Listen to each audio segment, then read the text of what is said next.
The Daily Bread Devotions. Today's reflection with Pastor Jeff Elis Cupides.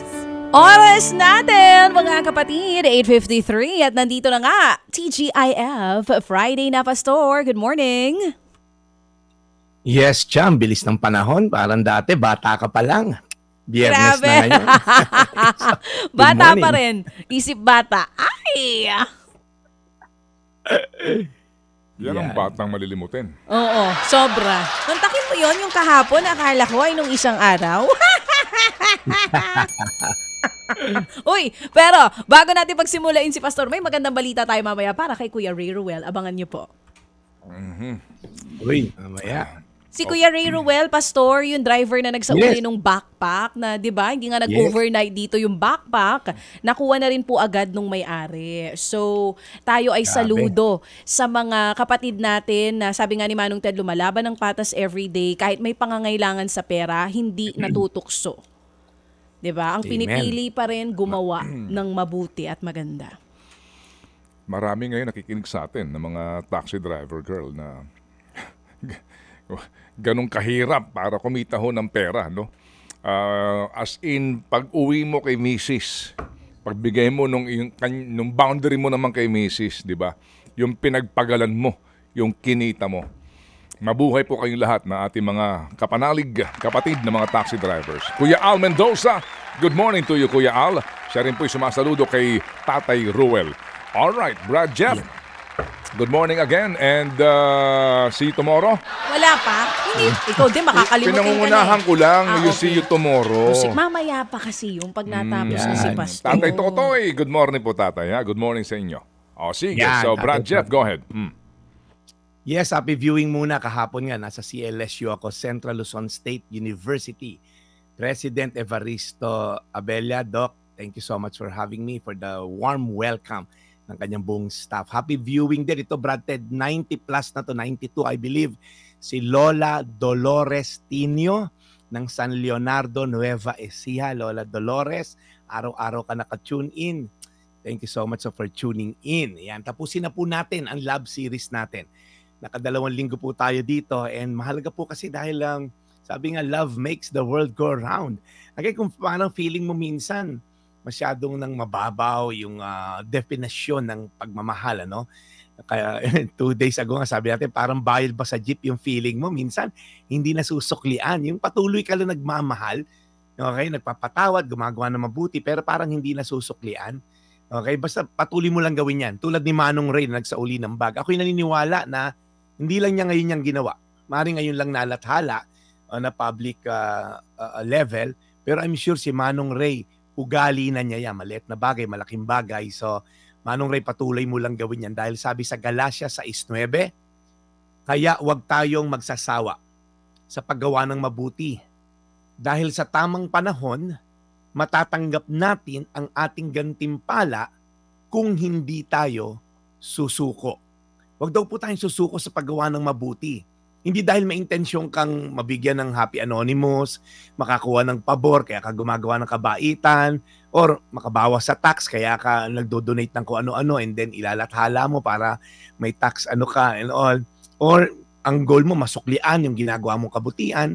Sabi nga sa Biblia, kung gagawa ka ng kabutihan or magmamahal ka ng kapwa, dahil mabait at masusuklian, ano daw bearing nun?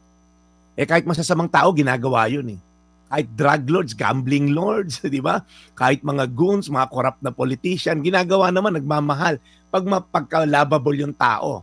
Okay? Ginagawa rin nila yon. Ano distinction natin sa mga taong ganon? Yung mga walang Diyos. Tayo po na may Diyos. Ito po ang distinction natin. Pag may relasyon ka sa Diyos, naintindihan mo yung pagmamahal na natanggap mo mula sa Diyos, yung unconditional love, walang issue sa'yo yung magmahal kahit hindi ka mahal-mahal. Walang issue sa iyo magpatawad kahit hindi deserving ng pagpapatawad. Kasi po iba yung pananaw natin. Sabi nga sa Biblia, as dearly loved child of God. Basta po huwag tayong magsasawa sa paggawa ng mabuti. Hindi po nakakaligtaan ng Diyos yung mga ginagawa natin. Hindi nakaligtas yan kay Lord. Nakikita niya at sa tamang panahon, although hindi ito yung goal natin, sabi naman ni Lord, i-reward niya yung ating kabaitan. We will reap the harvest of our righteousness. Kaya po, again, patuloy lang.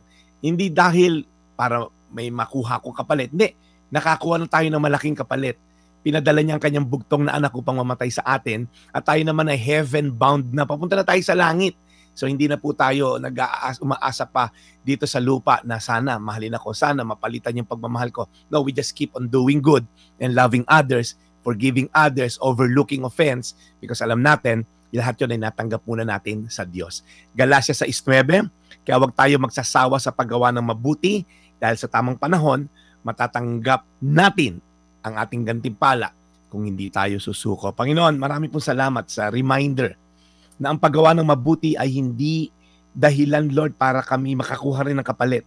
Hindi kami gumagawa ng mabuti dahil kulang kami sa atensyon. Ayan, mapapansin ako ngayon. Lord, gumagawa kami ng mabuti, nagmamahal, nagpapatawad, dahil kami anak mo at ginawa mo una sa amin to kahit hindi namin deserving. We are loved. That's why we can love. So Lord, today, tulungan nyo kami katulad ni Mang Ray na gumawa ng mabuti kahit walang kapalit. Alam namin, Lord, darating ang panahon, yung gantimpala mo ay ma-receive din namin in Jesus' name. Amen. Amen. Amen, Lord. Mahal na Panginoon, dakilang may likha, muli po salamat sa magandang balitang hatid ng The Daily Bread, and we pray na inyo pong gabayan lagi, alagaan si Brad Jeff.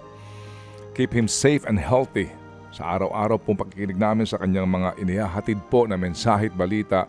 Ito pong aming pinanghuhugutan ng inspirasyon at guidance. Alagaan niyo po ang lahat ng mga ama ng tahanan na nakikinig ngayon sa amin, lahat po ng mga magulang na nagsisikap sa kanilang pamilya pong paghahatid ng magandang kinabukasan. Lord, kayo na pong bahala sa kanila. At sa lahat ng ating Happy Anonymous, Panginoon, salamat po sa mga biyayang dinadaloy po sa aming programa. In Jesus' name, we pray.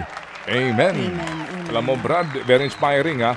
Si Christopher, yung taga Tarlac, yung misis, di ba, na taxi driver, nagsoli nitong iPad na hanggang ngayon wala pa rin claimant kasi nga walang pangalan eh. Birthday nung asawa niya nung araw na iyon, remember? Tama. Ito naman din si Ray, sabi niya, timing din kasi silang dalawang mag-asawa nag-uusap nga doon sa birthday ng kanilang anak kung paano. Timing din, yes, no? Na nakaipon sila ngayon. Kasi, magkano nang inabot? Meron pang nagpapahabol ngayon, Brad Jeff. Yes, eto po, may mga nagpahabol. Si Happy Mom, si Happy Ibon, Happy Mama, Happy Rooster 57 at Happy Family. Umabot na po ng 14,000 pesos po ang tulong para kay Kuya Ray. 14,000 pesos. Yan ang tatanggapin po ni Ray. No? So, ating uulitin ha, hindi po ito inaasahan nating lahat. Ha? As a matter of fact nga po, sabi ko sa staff namin dito, tawagan lang natin siya para pasalamatan doon sa kanyang ginawa at saka yung report nga din na nagpapasalamat itong nawalan si Marion. Nawalan at tuwan-tuwa kahapon. Kitang-kita mo sa mukha noong ni Marion yung kagalakan. Ano? Pero sabi nga natin, everything happens for a reason. Amen? Amen. Amen. So Kuya Ray, February 25 yung birthday ng anak niya eh. Mahaba-haba pa yan. Mapaplano niyong mabuti. Ayan.